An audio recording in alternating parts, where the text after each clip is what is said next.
తెలంగాణ రాష్ట్ర ముఖ్యమంత్రి రేవంత్ రెడ్డి గారికి తెలంగాణ హైకోర్టు భారీ షాక్ ఇచ్చింది. ఏం చేయాలో అర్థం కానటువంటి సిచ్యువేషన్లో రేవంత్ రెడ్డి వ్యవహారం కనబడుతున్నది. రేవంత్ రెడ్డి అధికారంలోకి వచ్చిన దగ్గర నుండి ఇప్పటిదాకా ఏ భారీ బహిరంగ సభ అయినా, ఏ మీటింగ్ అయినా, ఏ ప్రెస్ మీట్ అయినా, ఆఖరికి రేవంత్ రెడ్డి ఢిల్లీకి పోయినా సరే రేవంత్ రెడ్డి మాట్లాడే మాటలేంది? కేసీఆర్ వల్ల తెలంగాణ ఆగమైపోయింది. కేసీఆర్ ముఖ్యమంత్రి అయిన తర్వాత తెలంగాణను మొత్తం దోసుకదిన్నాడు.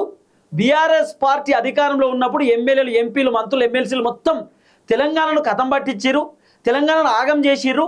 కేసీఆర్ పరిపాలన కంటే మా కాంగ్రెస్ పరిపాలన గొప్పగా ఉన్నది, మాది రైతుల రాజ్యం, మాది రైతుల ప్రభుత్వం, మా ప్రభుత్వంలో కేసీఆర్ కంటే మెరుగైనటువంటి పాలన మేము అందిస్తున్నామని చెప్పి రేవంత్ అన్న డైలాగులు కొట్టేటటువంటి కార్యక్రమం చేసిండు. ఆఖరికి రేవంత్ అన్న చెప్పినటువంటి మాట ఏంది? భారీ బహిరంగ సభలలో, మీటింగ్లలో కేసీఆర్ చేయబట్టి కాళేశ్వరం ప్రాజెక్టు మొత్తం కథమైపోయింది, కాళేశ్వరం ప్రాజెక్ట్ని మొత్తం కేసీఆర్ నీళ్ళలో పోసిండు, 1,00,000 కోట్లు పెట్టి కేసీఆర్ రీడిజైన్ పేరుతోటి కాళేశ్వరం ప్రాజెక్టు కట్టిండు, ఆ ప్రాజెక్టు మొత్తం కేసీఆర్ డిజైన్ చేసి ఇచ్చిండు, కేసీఆర్ దగ్గరుండి నిల్సోని మరి కట్టించిండు అని చెప్పి రేవంత్ అన్న డైలాగులు వచ్చిండు. ఆఖరికి రేవంత్ అన్న చేసినటువంటి కథ ఏంది? కాళేశ్వరం ప్రాజెక్టు పైన, ప్రాజెక్టు మొత్తం పైన కూడా కాదు, మేడిగడ్డకు సంబంధించినటువంటి బ్యారేజ్ పైన రేవంత్ రెడ్డి ఒక కాళేశ్వరం కమిషన్ ఏర్పాటు చేసిండు. పీసీ ఘోష్ నేతృత్వంలో ఆ కాళేశ్వరం కమిషన్ పనిచేసింది. ఇక పీసీ ఘోషు దాదాపు ఒక 6-7 నెలలు కాళేశ్వరానికి సంబంధించినటువంటి అంశం పైన విచారణ చేసిండు.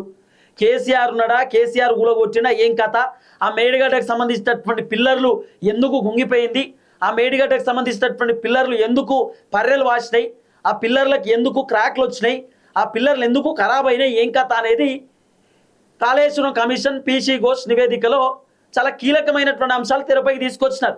సుమారు 1000 పేజీలకు సంబంధించినటువంటి రిపోర్ట్ని పీసీ ఘోష్ గారు తెరపైకి తీసుకొచ్చేటటువంటి కార్యక్రమం చేసిండు. ఇక రేవంత్ రెడ్డి ఆఖరికి కేసీఆర్ను కాళేశ్వరం కమిషన్ విచారణకు పిలిచిరు. కేసీఆర్ కాళేశ్వరం కమిషన్ దగ్గరికి వచ్చిండు, విచారణకు హాజరయ్యిండు. ఆ ప్రాజెక్టు కట్టింది మీరేనా, ఎన్ని కోట్ల రూపాయలతో కట్టిరు, మీరు ఎవరెవరికి చెప్పిరు ప్రాజెక్టు కట్టమని, ఆ ప్రాజెక్టులో మీ పాత్ర ఎంత ఉంది, ఆ కాళేశ్వరం ప్రాజెక్టు కట్టేటప్పుడు మీరు ఏం చేసిరు, ఎక్విప్మెంట్స్ ఎడికెళ్ళి తీసుకొచ్చిరు, సిమెంట్ ఎట్లా పట్టుకొచ్చిరు, కాంక్రీట్ ఎడికెళ్ళి తెచ్చిరు, లేకపోతే సలాకులు ఎడికెళ్ళి పట్టుకొచ్చిరు, ఇవన్నీ కూడా కేసీఆర్ని అడిగేటటువంటి కార్యక్రమం చేసిరట.